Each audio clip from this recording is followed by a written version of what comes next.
In a country torn by bloody civil war, a young man seizes power. In his native tongue, he is called Dracula. This is not the vampire Count Dracula, but a real historical figure, a Romanian prince. He was celebrated throughout Christendom for his achievements against the Turks.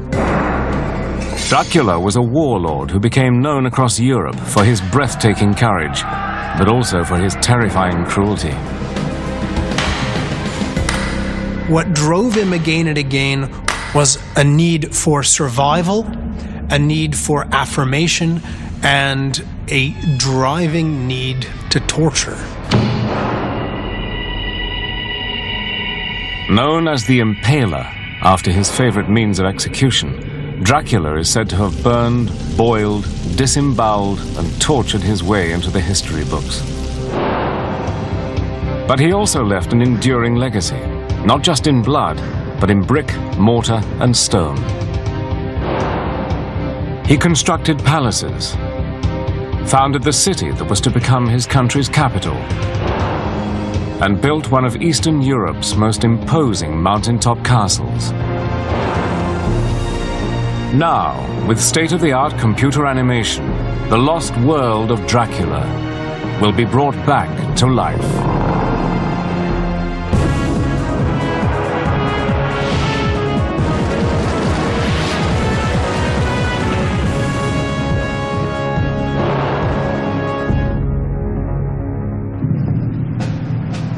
Transylvania, a land on the outermost fringes of Europe, dominated by sweeping mountains, steeped in mystery and legend.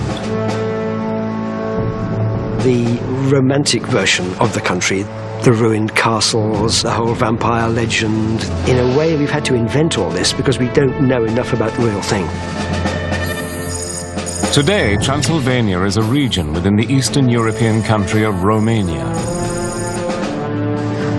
In the 19th century, the novelist Bram Stoker made it the home of Count Dracula, the world's most famous vampire. But until the 1970s, few readers suspected he'd borrowed the name from a real-life warlord. Forget Hollywood. Forget vampire stories. This man really existed, and he really was a vicious, extraordinarily cruel, but extremely successful leader. The world of the real Dracula was bloodthirsty and treacherous. But even by the horrific standards of his own time, he earned a reputation for barbarity. There are stories that he disemboweled his own pregnant mistress, that he collected 24,000 noses from the corpses of vanquished enemies. Even amongst the sick, twisted, sadistic rulers, Vlad still stands out as a psychotic madman. Vlad Dracula remains an enigma, a figure whose deeds are still controversial today. Madman or single-minded warrior? I would say that he was very much a man of his times who did what he had to do in order to survive. Now, a team of experts will reveal a world that has been almost entirely lost. The written record is very sparse. The archaeology, by comparison with great civilizations of the ancient world, is sparse as well. We don't know what actually is out there. Using clues on the ground and cutting-edge animation, Dracula's mighty palaces, castles, and fortifications will be reconstructed, seen again as they were in the time of the infamous Impaler. The modern technologies we have enable us to understand what's left behind a lot better than we were able to in the past, so we can explore inside the walls and draw conclusions about the construction without having to take them to pieces first. Makes it a lot quicker and a lot easier to do. The trail begins at Vlad's birthplace, a picturesque fortified town called Sighișoara in the heart of Transylvania. The first clues are found in one of Sighișoara's oldest houses. This is the house. in which in 1431 Prince Vlad the Impaler Dracula was born. But much has changed since the 15th century. It was probably a single-story building at that stage. What we see behind us is a 17th century addition to the building. It's not as it would have been in Vlad's day. This is how Dracula's birthplace may have looked when he was born. A one-story building in the heart of the citadel. It lacked sewers, plumbing, the most basic amenities. The thick stone it was built from provided its most important feature, security. Vlad's hometown was one of the safest in all Transylvania. The walls yield the first clue to the spectacular fortifications that existed when Vlad Dracula was born.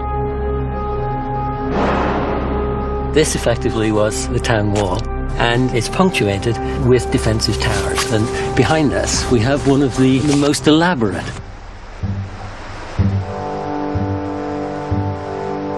The walls and the defensive towers, called bastions, were up to 10 feet thick.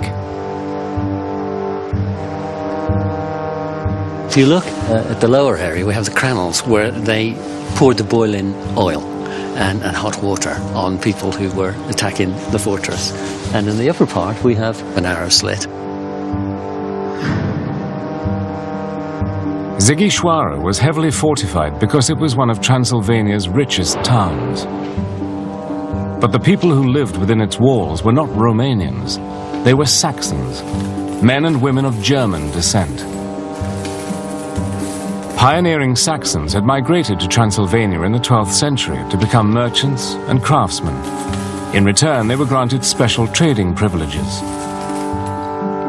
They were very much a race apart. The Saxons were very much associated with greed, typifying the middle classes in any era. They made money at the expense of the native Wallachians. Vlad Dracula's father, a Romanian prince, struck a trading deal with the Saxons of Sighișoara. In return, he and his family were permitted to live within the city walls, in the apparent safety of the citadel.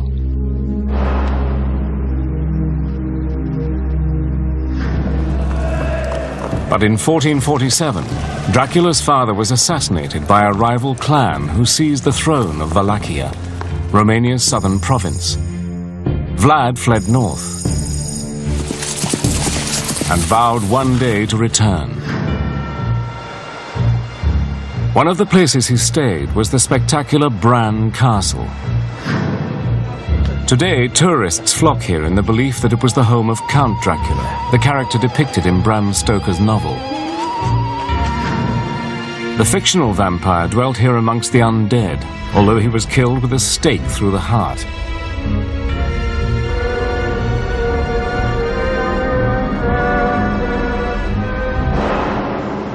The real Dracula did come here in the 1450s, and beneath the Gothic splendor are the remains of what the castle really looked like in his time.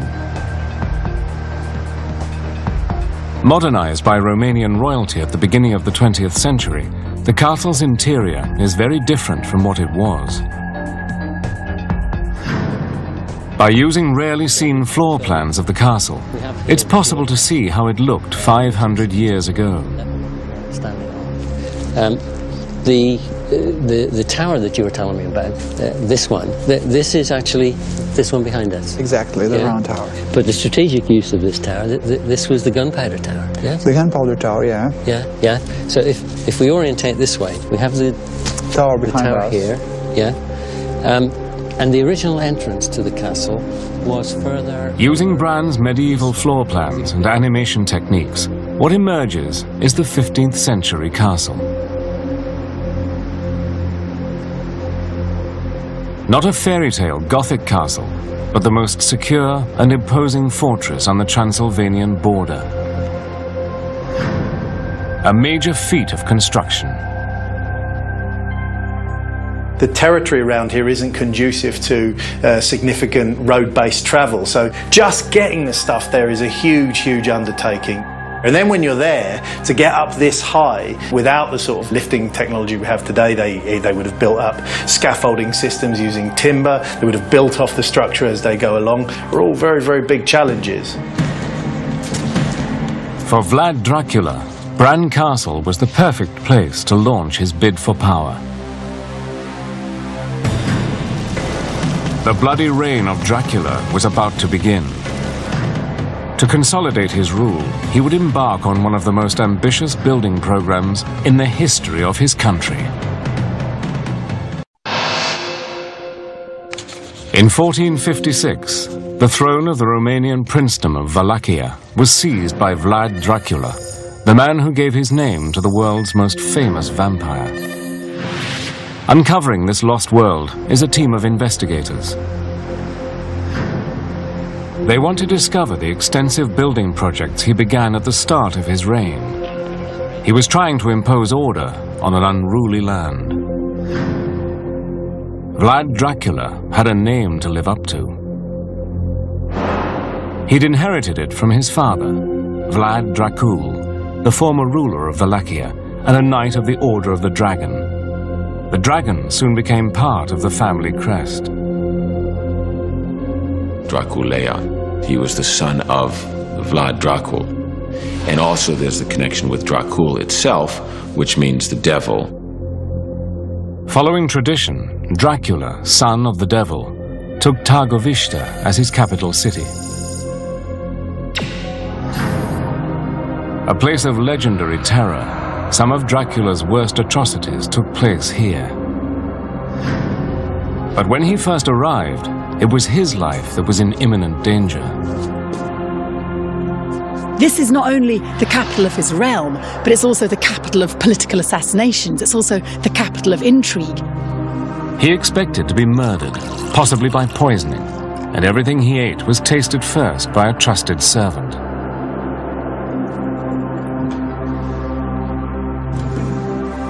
Rival princes called boyars traditionally dominated politics in Wallachia.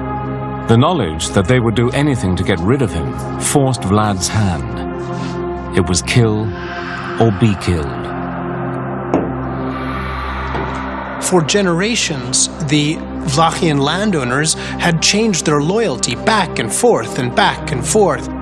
And in order to retain power, Vlad has got to get rid of the boyar. Vlad's antipathy towards the boyars was also deeply personal. His father has been murdered by the boyars, and so here is a man, I think, bent on vengeance. He's got a score to settle, and he does. But before Dracula could be rid of his boyar enemies, he needed protection. In the present-day ruins lie clues to a massive building project that began here more than 500 years ago. It's all part of his cunning plan to build this image, if you like, this image of power, this image that he's in control, the impression that he is the great leader, the mighty voivode of Wallachia. The palace complex at Târgoviște was begun by Dracula's grandfather. In his father's time, a 60-foot wide defensive moat had been added. But Dracula himself was to build a palace complex that surpassed all that had gone before. The Great Hall was rebuilt to encompass a vast area of more than 3,000 square feet. An imposing watchtower gave Dracula a panoramic view of his territory. The whole palace complex was encased in walls as much as 5 feet thick. The vast cellars beneath the Great Hall reveal the sheer scale of Vlad's ambition. What we have here is a huge volume of space, and that volume was created through the construction of barrel vaulted cellars. The arches are typical of the Byzantine style of building. They were constructed using a timber framework called a former, with bricks built around it. It was a feat that had to be supervised by a master mason. His very life depended on getting it right.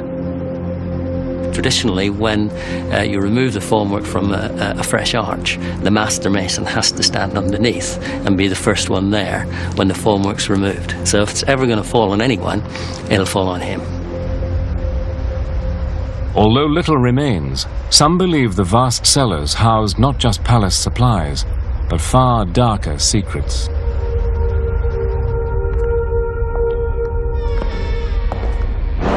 Like Vlad's own private torture chambers. Restored in the 19th century, this tower was perhaps the most striking feature that Vlad Dracula added to Targoviște. Built from a riverstone base with upper stories of brick, it soared more than 60 feet into the air and provided a commanding view. Once finished, Vlad's palace was a highly defensible series of barriers. As a defensive position, this structure appears to be well set. You can defend progressively backwards, so you have a succession of hurdles to overcome. Once you've got over that one, you're in the moat and people are still lobbing stuff at you. Once you've got over that one, everyone runs back inside there and they're firing at you from the tower and from the roofs and from everywhere else. You can imagine the life toll will be fairly severe for the people attacking it. With Targoviște transformed into a high security headquarters, Dracula began exterminating his boyar enemies. His ruthlessness became legendary. There is no doubt that the only way Vlad could get rid of the boyar and cement himself in power was to kill them all. On Easter Sunday, 1457, one of Dracula's most infamous atrocities took place. He set his trap by inviting the boyars to a meal in the Great Hall. Vlad asked them rather pointedly how many lords they had had over a 50-year period, and most of them couldn't answer him because they'd had so many. And the reason they'd had so many is that they had been removed by force by those very boyars, which was exactly the answer that Vlad wanted. They were condemning themselves out of their own mouths, and so, according to legend anyway, he had them impaled, 500 of them.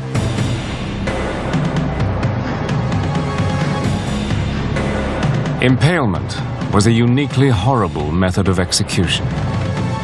Now, the common way would be to put your enemy on the end, the sharpened end of this stake, pierce them through the navel or through the heart, and hoist them up and leave them to die, a relatively quick death.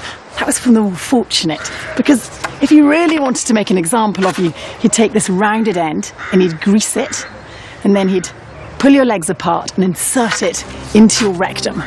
So through your bottom, and gradually the stake would work its way through your body.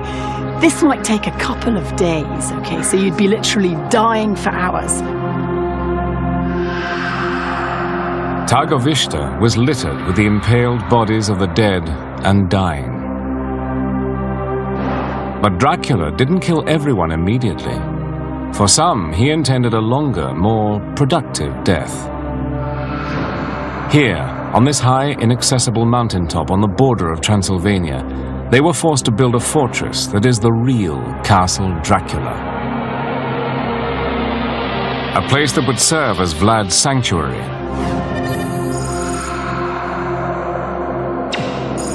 Castle Ponari's location, high above the river Arges, was the key to this stronghold. Even today, it remains a remote and forbidding place. 1,480 steps wind their way to the top.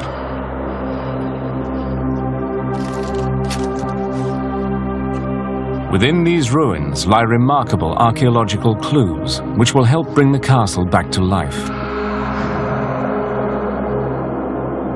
For a prince bent on achieving absolute power, this was a prime strategic location. And you see here to the south, we have Vlad's lands, his Wallachia. And of course, 50 miles beyond those mountains, you have Târgovește, his very own capital city. But of equal importance, and over here to the north, you have Transylvania. Transylvania, which of course included a couple of Vlad's strongholds. And equally importantly, this was the prime position from which he could deal with those pesky Transylvanian Saxons. Transylvania was home to the rich Saxon merchants whose wheeling and dealing threatened Vlad Dracula's grip on power. Since he needed to act swiftly in building the castle, he resorted to unconventional techniques and slave labor. Construction began around a watchtower dating back to the time of his grandfather. But Vlad envisaged something far greater. A fortress that would not just occupy the whole summit of Punari, but enlarge it. Clues to how he did it are to be found in the ruined walls that still surround the castle. The walls give it its strange two-tone appearance. Red brick sitting on top of a grey stone base. It is a very, very unusual structure because of the combination of the stone and the brick. I would have expected here to have seen the whole thing constructed in stone. Perhaps it was actually easier to build in brick. It certainly would have been an awful lot quicker. Though they stand on a narrow mountain summit, these walls are a staggering 9 feet thick. Very strange. Achieved by using the Byzantine construction method. The Byzantine style was first of all to build the 2 external walls in brick, and then to infill those walls with rubble. The combination of the outer wall, the inner core, and the inner wall together make this an absolutely solid structure. What held the walls together was also the secret of the castle's survival in an area that was actually an earthquake zone. Lime mortar. This is what lime, in its putty form, actually looks like. Okay. It's like a very rich whipped cream, effectively. But because it's lime, it won't completely set in this sort of situation, and therefore it allows flexibility. It allows the walls to move, which of course is going to be very useful in an earthquake situation. We won't suffer severe cracks and damage in the same way that you would if you were to use cement. Though they have been struck by numerous violent earthquakes, many of Castle Dracula's walls still stand today. They were constructed using slave labor, the nobles that had been spared from impalement during the Easter massacre at Târgoviște. Forced marched to Punari, they were now to suffer a far longer, lingering death. Wallachian chronicles report that these men and women worked so hard, they worked until their clothes fell off. They were naked, quite literally. But the castle wasn't built by slaves alone. One ingenious piece of engineering proves that master craftsmen must have been involved. The roofs of the castle collect rainwater and feed it into a cistern. It's constructed in stone, which is it's called raveting. And basically it's cutting the angles of the stone so that the next stone sits in exactly against this one. But what this actually shows is that when this was constructed, whoever was involved in the engineering side of things really understood the whole process of stone construction, of what was needed to hold water for a castle of this size and quality. Everything needed to build Castle Dracula was available in the river valley below.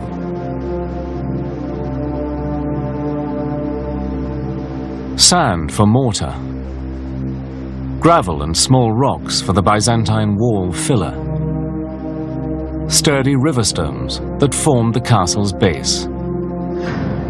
Even the bricks were fired and made locally.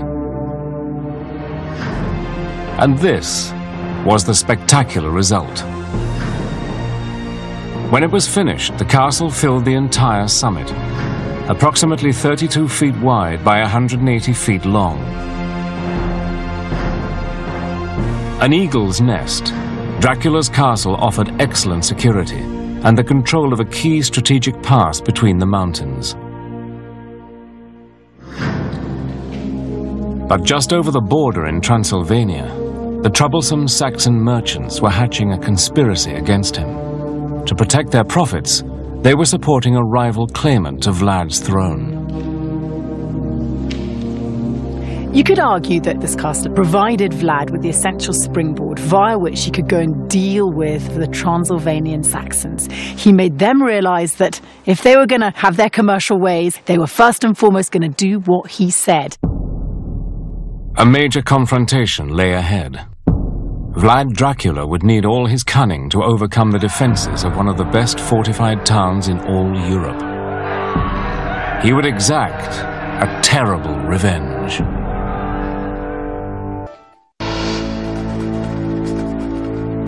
German chronicles report that in 1459, Vlad Dracula, the real-life Romanian prince, embarked on a campaign of terror. It was so savage that the name of Dracula would never be forgotten. Rallying his troops at Bran Castle, he marched into Transylvania, where Saxon merchants were plotting to overthrow him. Their base was in Brasov. Concealed within the modern-day city are the fortifications of what was medieval Transylvania's richest and most well-defended town. The Saxons had been siding with Vlad's enemies. They were untrustworthy and they were foreign anyway, so in Vlad's book, that's fair deal. Today, the picturesque town offers few clues to the bloody events that unfolded here 5.5 centuries ago.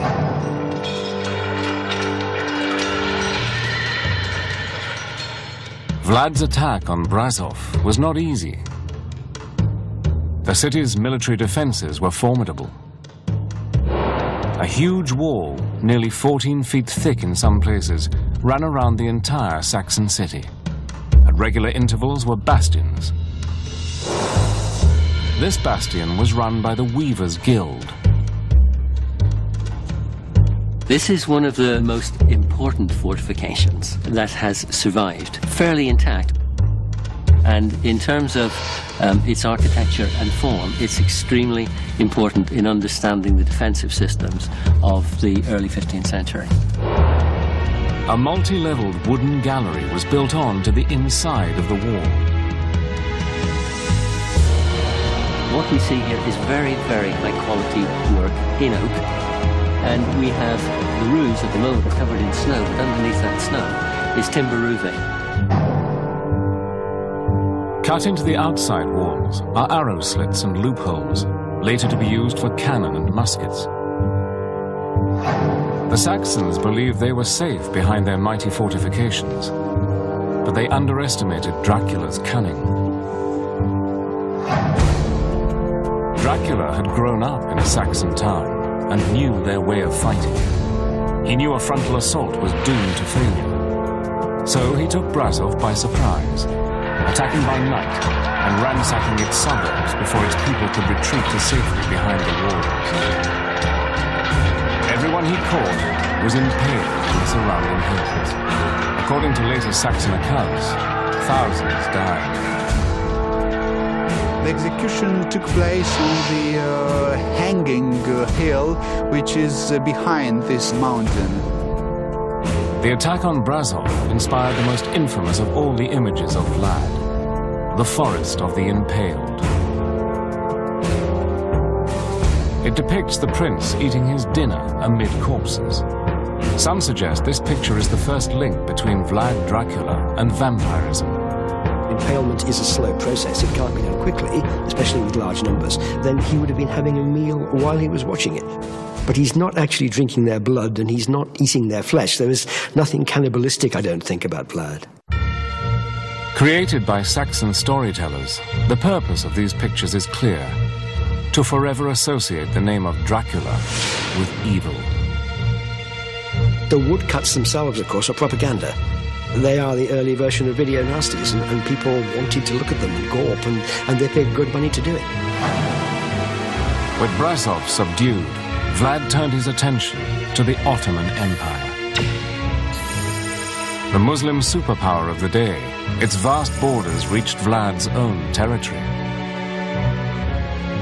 The Ottoman Turkish Empire were continuing to look westward, look towards Europe, as the next place they were going to conquer. And aside from a few hill tribes like the Wallachians, there was nothing to stop them. But Vlad Dracula was determined to resist. He began to concentrate his building efforts in the south of his realm. Here he erected a stunning new palace of brick and stone. For 5 centuries, it has been lost to time, until now. Hidden beneath the streets of Bucharest is the secret world of this once great residence. These ancient walls conceal evidence of past glories few even know existed. We're always thinking of, Vlad as defending and fighting, but don't forget, he was a man with a great deal of commercial nous, and this was an extremely important economic route.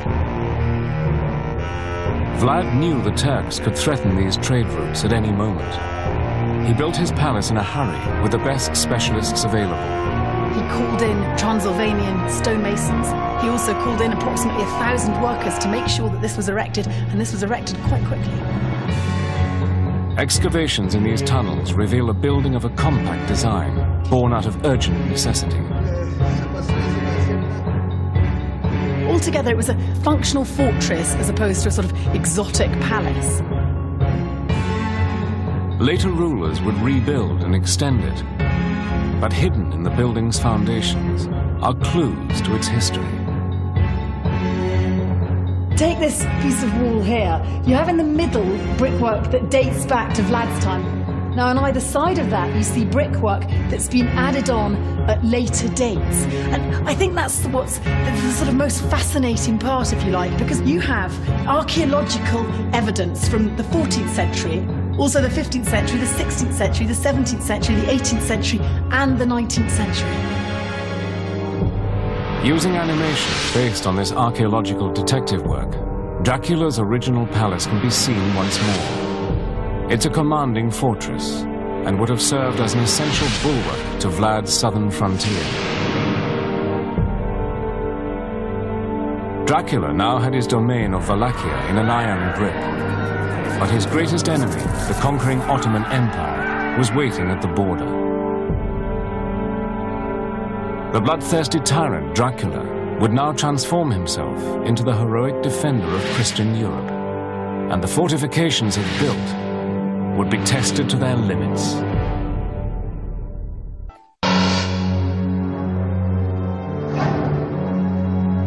With his country secured by a series of fortified palaces, Vlad Dracula, Prince of Wallachia, began planning for war. Amid the massive 5-foot-thick walls of his palace at Târgoviște, Vlad received a delegation from the Ottoman Turks. Their all-conquering armies had reached his borders and now threatened Christian Europe. According to legend, the envoy demanded Vlad pay a tribute, but he refused, claiming the envoy had insulted him. They don't remove their turbans. And Vlad asked them why they were being so insulting, and they said it's not our custom, we never remove our turbans. So he ordered then that they could never remove their turbans, because they were to be nailed to their heads. By the winter of 1461, Dracula and the Ottomans were at war. With unexpected speed and boldness, Dracula led his soldiers on a brilliant campaign into enemy territory. Everyone who got in his way was put to the sword. A nobleman like Vlad could not hang back in battle. He had to be physically courageous, otherwise he was nobody. Vlad returned to the safety of Târgoviște's fortifications. In 1462, he wrote to neighboring kingdoms, demanding help from his fellow Christians. With one dispatch, he sent a demonstration of his military prowess. 23,884 severed noses, cut from the faces of his fallen enemies. The Turkish Sultan Mehmet, himself a ferocious general, set out to meet him in battle, bringing an army 3 times the size of Vlad's. Though Though Targovishte had formidable defenses, Vlad knew the palace could not hold out against a protracted siege. The way you broke down defensive positions like this was either intrigue, where you paid someone to let you in, open the door, or you starved them out. They're a good answer if all you're worried about is someone knocking on your door for a few weeks. If you have to hide here for 3 years, it's not quite so good. Vlad was forced to change his tactics and retreat. Mehmed was a master of psychological warfare. But what he encountered was an even more powerful psychological warrior. Vlad used savage guerrilla tactics, keeping to Romania's thick forests, venturing out to strike quickly and brutally, then vanishing.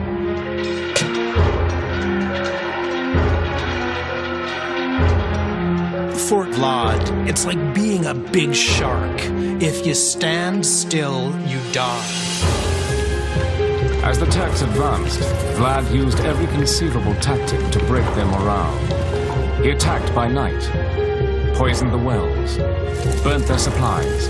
He even paid diseased men to infiltrate the Ottoman ranks.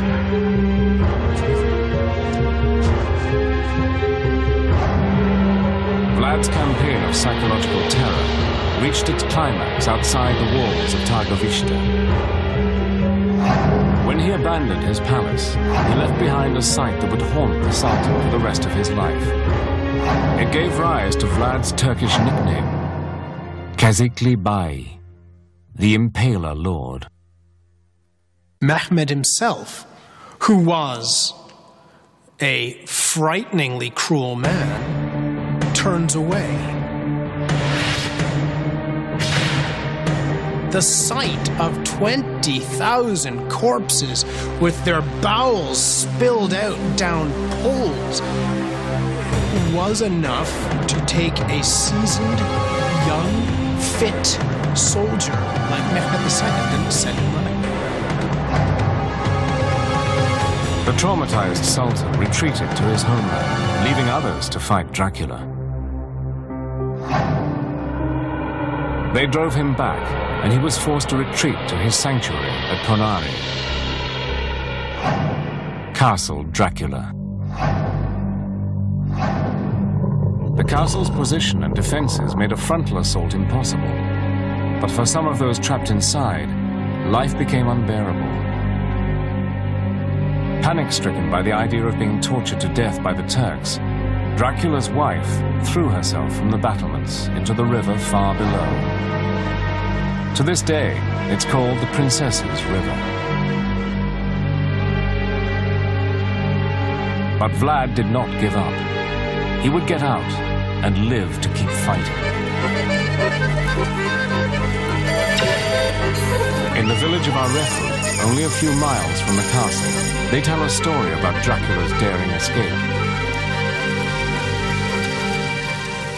Stimați oaspeți, cu permisiunea dumneavoastră, crede că tu ești The villagers take great pride in the way in which they've helped shape history, how they helped trick the Turks. And basically they devised a plan whereby they turned their horseshoes the wrong way round and reattached them onto their horses. And then they led Vlad away on these horses in the dead of night. So of course the Turks, when they saw the footprints, thought he'd gone into the castle, but in fact he'd actually left the castle unbeknown to them. Mulțumesc foarte mult. Dracula fled into Transylvania and exiled. 10 years later, he returned to reclaim his throne. He came back to his palace in Bucharest and again began preparing defenses to repel a Turkish invasion. But before work could start, Dracula's reign ended. Vlad's death is shrouded in mystery. He was almost certainly killed in battle, although whether that was in a fair fight in the heat of the moment or whether it was murder, we don't know. I personally subscribe to murder. Local folklore has it that he was buried here, in the beautiful island monastery of Snagov.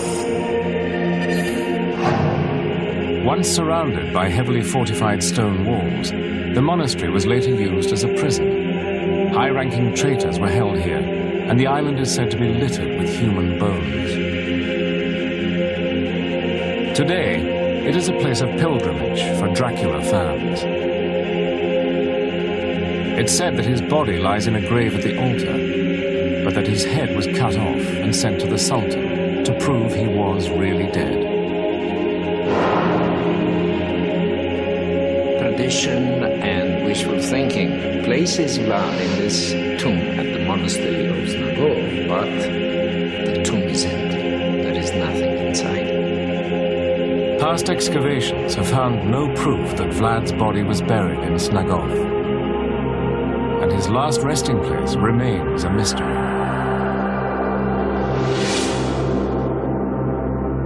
In Romania today, Vlad Dracula is a national hero, despite his brutality. Vlad is very much the guy on the white horse. I think Romanians today see him as that. He's a freedom fighter. He is a nationalist. He's a man of the people. Dracula was the last great builder of an independent Wallachia. Soon after his death, the Ottomans brought the country firmly under their control, and it was forbidden to build fortifications. But Dracula's castles remain, a testament to a warlike but free past. The royal palace of Târgoviște that he completely redesigned. The founding of Bucharest and its castle. And the inaccessible sanctuary of Ponari, the real castle of Dracula. Each symbolize the indelible mark Vlad Dracula has left on his country. In the ruins of his once great palaces, and in the memory of the Romanian people.